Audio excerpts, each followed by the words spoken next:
Who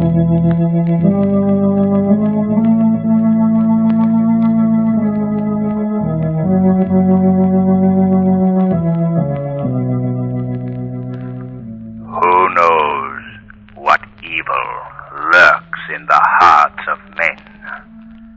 The Shadow knows.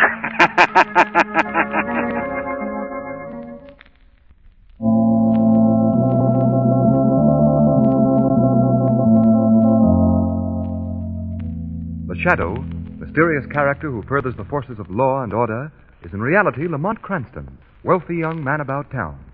The Shadow uses his hypnotic power to cloud men's minds so that they cannot see him. Cranston's friend and companion, the lovely Margot Lane, is the only person who knows to whom the unseen voice of the Shadow belongs. Today's story, Mansion of Madness.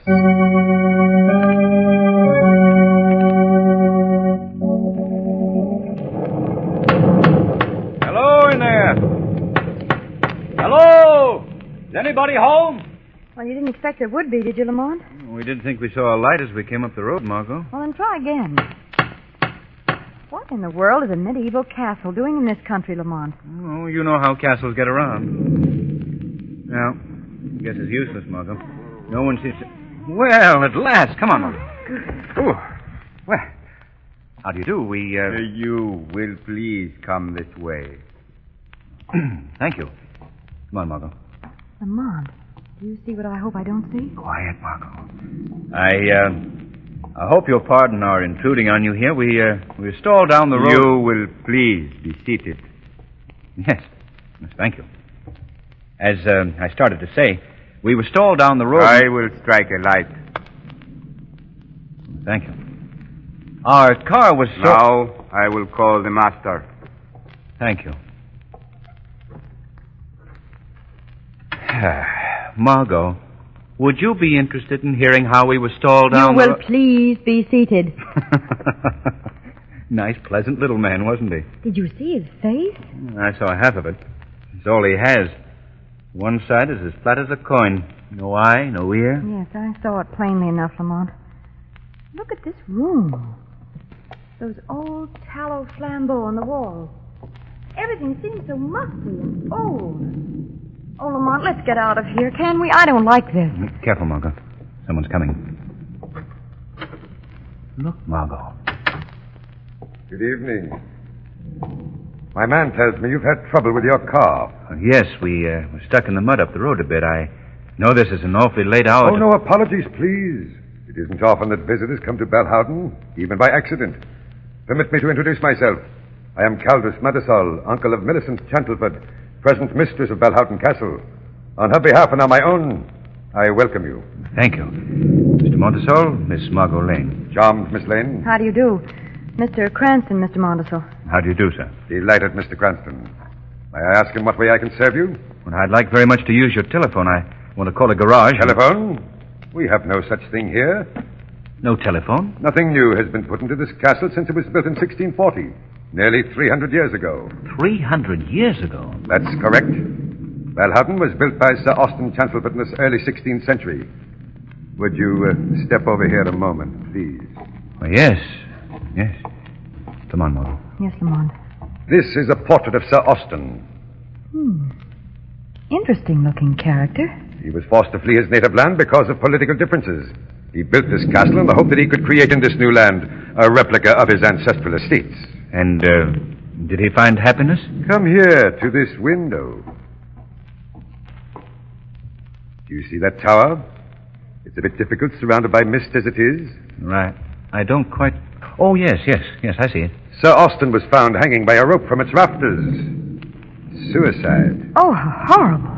There's a superstition that has clung to Balhowden ever since. A superstition? About Sir Austin's death? There are those who claim that the tragedies of Balhowden recur just as they happened originally, right down to the present day. What was that? Oh, now pay no attention, Mr. Cranston. Don't be frightened, Miss Lane. It's a girl. What's wrong with her? Uncle! Millicent, go back to your apartment, child. Millicent. The mistress of Balhowden. Uncle! It's here, Uncle. It's not in my imagination this time. It started in her dressing room. It moved across the east balcony and down the service stairs. You know there's not been a cat in Balhowden since your mother passed on. Only that one, Uncle. That one. Now, Millicent, have you ever seen a cat here? No, but I hear it, Uncle, wailing just as it did when I found poor Mother. Now, come, my dear, you're frightening our guests. Miss Lane, Mr. Cranston, permit me to present Miss Millicent Chancelford. Miss Chancelford. My dear, we're intruding horribly. Welcome to you both. I hope you won't think me ill-bred. Oh, not at all, Miss Millicent. Miss Lane and Miss Cranston have had a bit of an accident. They came here for help. An accident. Oh, my dear, you're not hurt? Nothing serious, Miss Millicent. Our car stuck in the mud. We were unable to go any further. Then by all means, you must stay here tonight. Well, that's very kind of you, Miss Millicent, but I think we'll push on to the nearest village. I'm afraid that's not feasible. The nearest house is 10 miles away, well beyond the moor. 10 miles? You couldn't attempt it in this storm. I see only one way out. You must permit us to offer the hospitality of Belhowden. Why, that's very kind of you, but I think... You're most welcome. I'll have my man prepare rooms for you. And it's very late, Millicent. You must be off to bed. Yes, Uncle Caldus. I'm not afraid now that I know there are others in the castle. Good night, Miss Lane. Good night, Mr. Cranston. Good night, Miss Millicent. Good night. I believe I owe you both an explanation. You see, the child had a frightful shock several years ago. A shock? Yes. Her mother was paralyzed during the latter years of her life. Being quite eccentric, she lived here alone, unattended. Millicent was at school in Europe.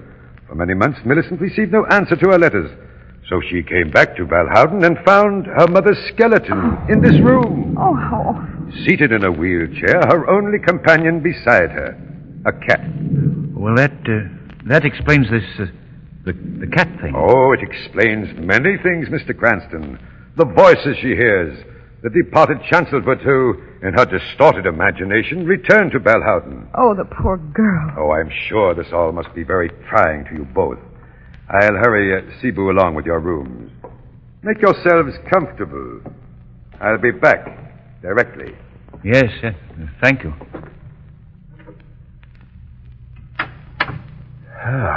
Well, Margot, not a pretty situation, is it? Definitely not. What can we do, Lamont? I'm not sure, Margot, but I'd like to stay. In fact, I must stay. Why? Well, Margot, it seems that many invisibles walk the halls of Belhowden.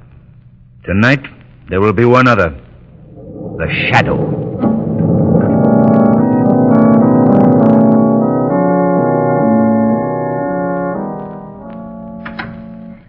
Who's there?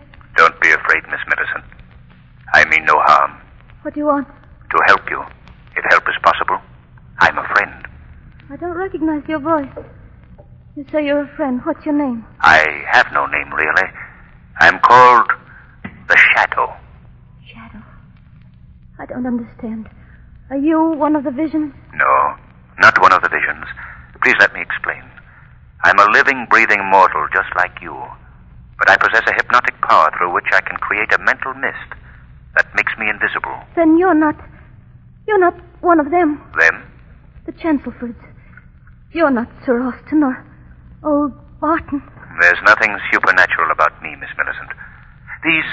These Chancelfords you speak of, they're dead? Oh, yes, but they come back.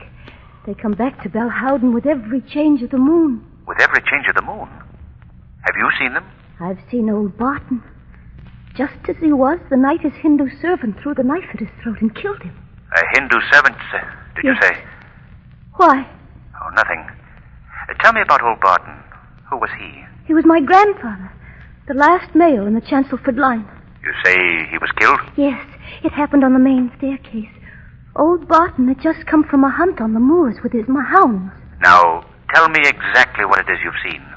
His murder. Just as it happened 18 years ago. First I hear his hounds howling out there on the moor. Then I hear his footsteps on the stairs. Climbs slowly to the first landing. Then he stops short. His hand goes to his throat. He makes a gurgling sound and turns and topples down the stairs. Has anyone else seen this? Anybody but yourself? No. And nobody believes me either. I don't suppose you do. I believe you're sincere, Miss Millicent. Everybody humors me like I was mad. Cebu was rude enough to smile when I told him about the vulture. Vulture? Oh, of course. You don't know about that. It perches in the tree just outside that window. It comes when old Barton does. Nothing I do will drive him away. It just sits there. Its hollow eyes staring at me, emitting horrible sounds. You're positive you see all this, Miss Millicent?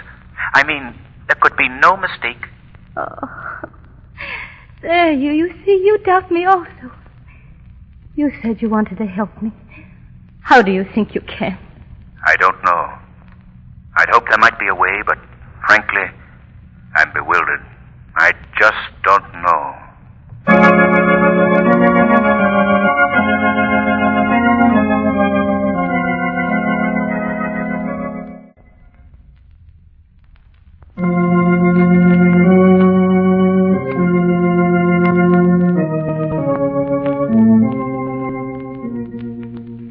Lamont, will you please explain to me why we've been called to court? I've told you, Margot.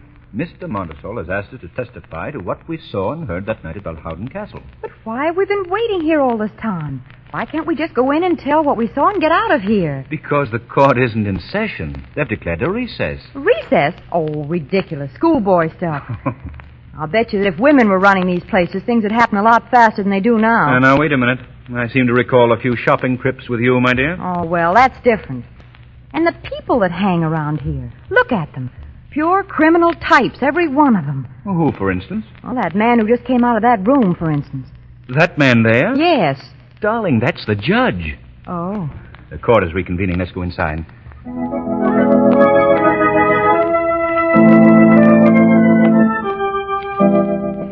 You have heard the testimony of Margot Lane and Lamont Cranston, two unimpeachable Oh, witnesses. Lamont, this is horrible. We've These been have summoned to been this courtroom to help send that poor girl to an institution. We couldn't help ourselves, Margot. Until We had to tell what we saw and heard at Belhowden that night. Oh, poor Millicent. She looks so alone Your Honor, and it deserted. is quite obvious that the defendant, Millicent Chancelford, is of unsound mind. The evidence proves that beyond a question of doubt. My client, Caldas Montesol, has exercised extreme patience in caring for this unfortunate girl. Now he feels that for her own good, she should be placed in an institution where she can receive proper professional attention. That's not so. That's an infernal lie. Millicent's as sensible as anyone in this courtroom. Quiet in the car. Oh, Robert, my darling. Silence! Young man, what is the meaning of this outburst?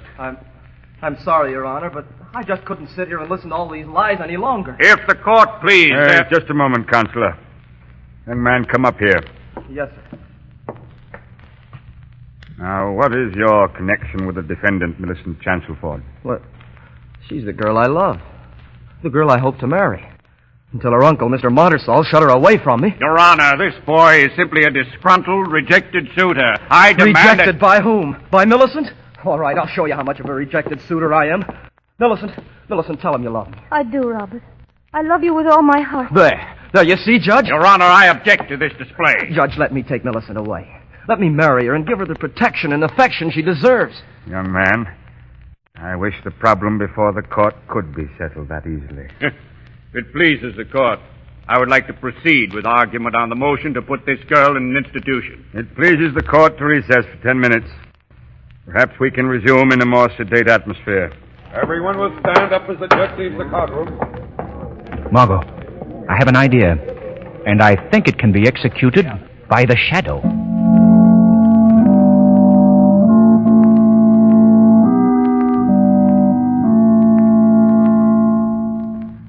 But, Shadow, whoever you are, this is an impossible thing you ask.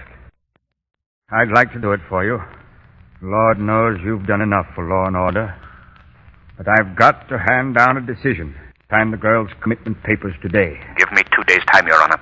Just 2 days postponement. But I just can't grant postponement on nothing. Your Honor, you've got to give me some time to accomplish my job. Well, Please, Your Honor. I'll tell you what I'll do. Yes? I'm probably a sentimental old fool, but I'll give you 24 hours. If you're not back with something definite in that time, I'll have to commit the girl. 24 hours. That's all. Perhaps it'll be sufficient. There's a change in the moon tonight. Change in the moon? What in blazes has that to do with the case? Maybe nothing, Your Honor. Maybe everything.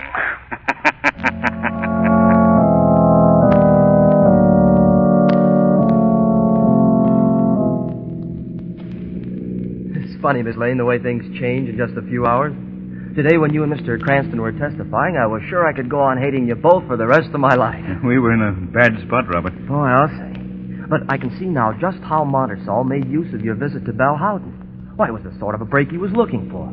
Two prominent people like you to bear out his contention that Millicent was mad. Nice fellow, that Montersall. He'd make a nice trophy for a hunting room. Marco, you're incorrigible. Oh, say, we're getting near Belle Howden. Don't you think we'd better go over what we're expected to do, Mr. Cranston? There's not much to it, Robert. You and Miss Lane will wait in the car.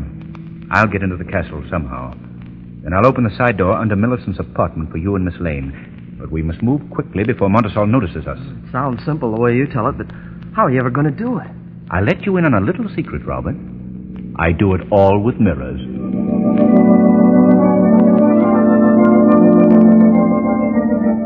Hardly believe it, Robert. However did you manage to get in here without Uncle Caldus catching you? Now, don't give me the credit, Millicent. Mr. Cranston did it. I don't know how, but he turned the trick. Well, Mr. Cranston, the important thing is you and Miss Lane are here. And you brought my darling. That's all that counts. Oh, Robert. Darling, I don't know what we're going to do, but... What was that? Listen. The cat. It's here. It's starting again. Now, don't be frightened, darling. You won't face it alone tonight. There's a change in the moon. They'll all be here. Soon old Barton will be coming across the moors with his hounds. The cat is right here in the castle. Oh, yes. It's in Mother's apartment off the east balcony. Mr. Cranston, look. Look. What is it, Robert? There in the tree outside the window. It's a vulture. Vulture? Yes, he's right close to the window. He's almost within reaching distance. Robert, let me have that letter opener. There on the desk. All right, I'll get it for you. What are you going to do, Lamont? I'm going to try my hand at the gentle art of knife throwing. Here you are, Mr. Cranston. This ought to do it. Sharp and heavy. Yes, fine, Robert. All right. There. Step back, Margot. Come over here, Millicent. All right, Mr. Cranston, let her go. Oh, a bullseye. You stuck it right in his breast. Yes.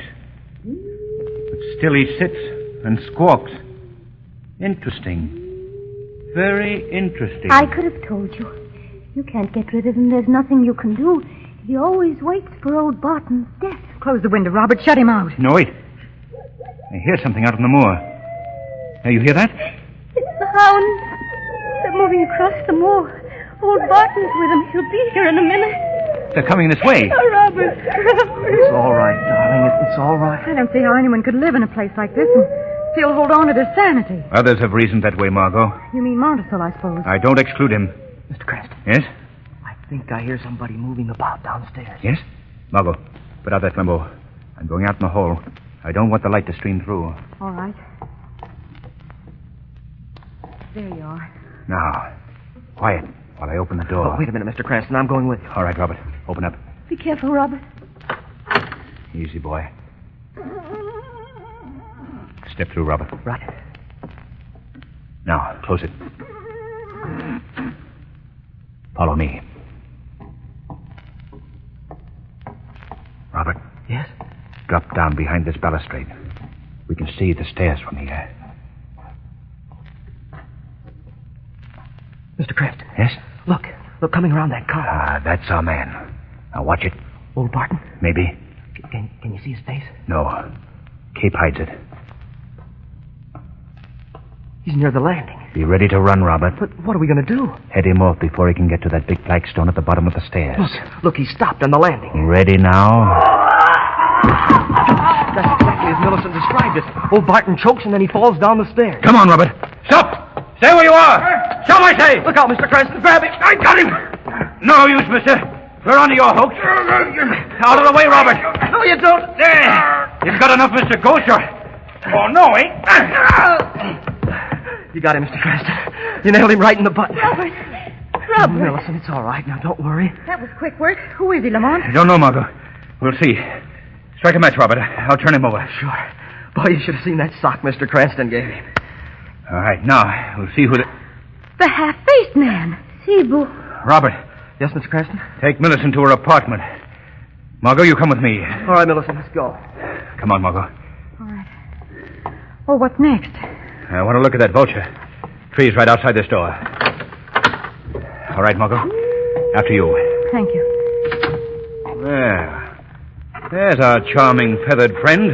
Still perched and still imperturbable. and still possessed of that confounded voice. Margot, take a look at this. What is it? A wire? Yes. And if I'm not mistaken, well, let's give it a yank and see what...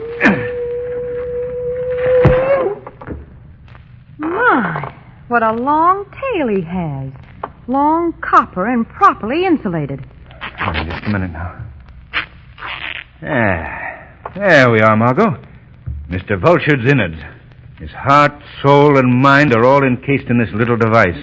Looks like a radio loudspeaker. That's exactly what it is. I had no idea vultures were such deceitful creatures. Margot, you take the car, drive to the village, and phone the police. Don't let them know who you are, but tell them to get out here right away. What are you going to do? I'm going to follow this wire. It'll probably lead to one of those abandoned guardhouses at the edge of the moor. Tell the police to watch for a flashlight signal. Then rush to the location and hold anybody they may find there. The Shadow is going to find the human vulture at the other end of this line.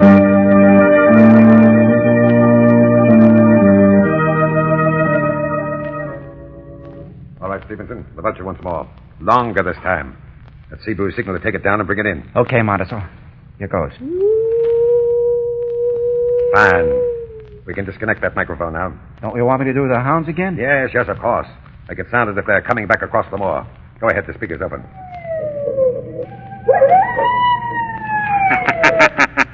What was that?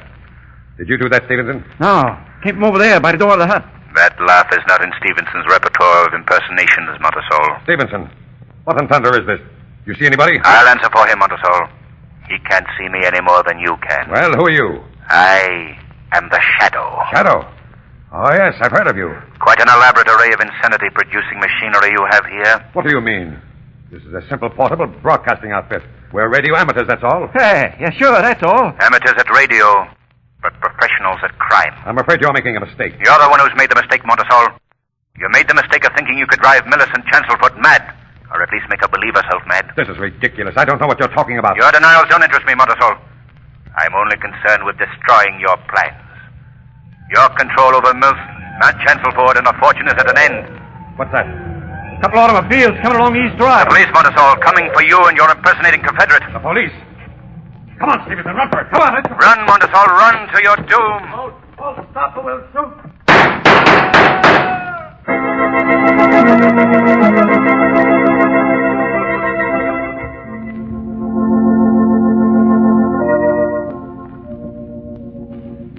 Yeah, the old castle looks a lot different than it did the first time we came here, eh, Margot?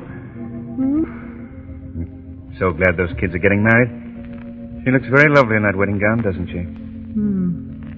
Say, are you listening to me? Yes. Yes, I was just thinking. What about? What would happen if you were ever married? Now, Margot. Oh, don't be alarmed, Lamont. This is pure supposition. I was just thinking of you walking up the aisle just as Robert is now. Yes? Ready to take the sacred vows that would endure for the rest of your life. Yes, Margot. And then all of a sudden, somebody would shoot the best man, the minister would fall down poisoned, and the bridesmaid would be stabbed, and you'd be off again on another case that would bust up the whole darn thing.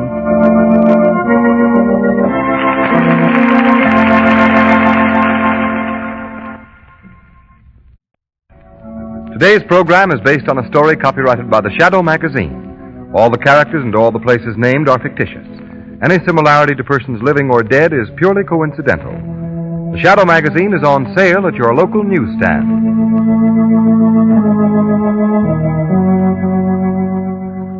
The weed of crime bears bitter fruit. Crime does not pay. The Shadow knows.